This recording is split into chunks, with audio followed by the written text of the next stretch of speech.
Temiz beynim dedi və sən xəstəlikdən ölməyəcək. Mən yəni şey deyim, mən də oynayandan sosu eləcə mıx dirək kimi durub. Bax, orada mıx dirək kimi durub bronzas tanıyır.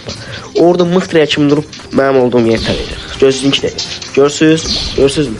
Yəni 2 dəqiqə gözünü demədən taramaya başladı. Tara.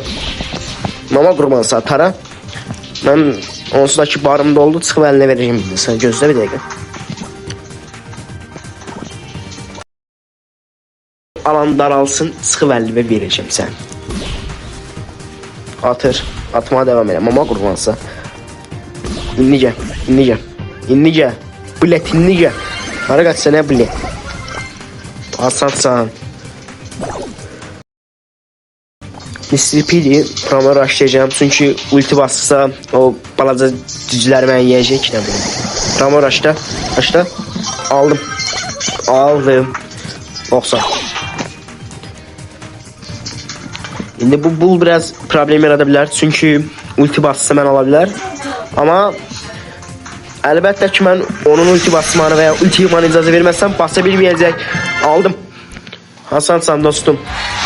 Her şey dediğim gibi dostum, plan varsa kaçış yoktu.